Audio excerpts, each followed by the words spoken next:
Walang mensahe. Magandang hapon mga kapobre. Pupunta na naman ako sa laot. Ano na kaya, alas 5:12 na. Ng kahapon noon. Araw na Miyerkules ngayon, 21 ng Mayo.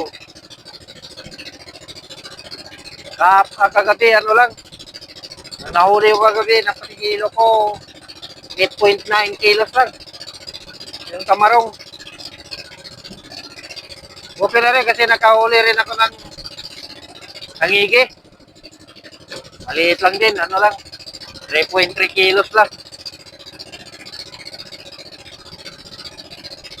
Bagay, kumita na rin ng 1.9 mahigit.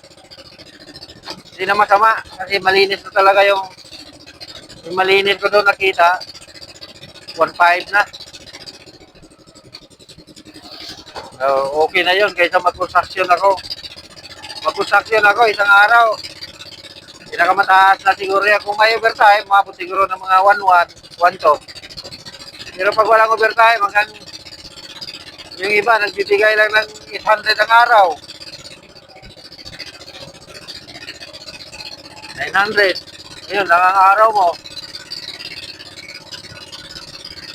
Samantala dito, walang mag-utos sa'yo. Sa construction, inuutosan ka. Mas maganda pa rin dito. Maalon mga kapupri, kailangan bantayan talaga yung alon. Mabasa ka pag hindi mo mabantayan yung alon.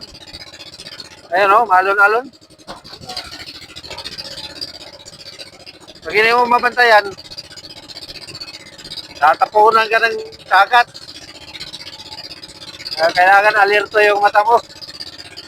Kaya nga pag nag-video ako, hindi ako nakatingin sa camera. Doon ako nakatingin sa dagat.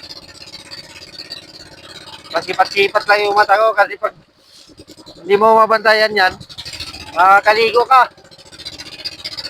Hanggang dito lang mga kapobre. Mag-video ako mamaya pag makadaan ako ng maraming isda. Kagaya kagabi, naka-video ako. Kahit sa kaunti lang, naka-video ako. Wala namang ulan. Mamaya pag umulan, kasi may ulan, ayan o. Baka hindi ako maka-video pag may ulan. No? Maulan sa laot. Hanggang dito lang mga kapobre. Thank you for watching.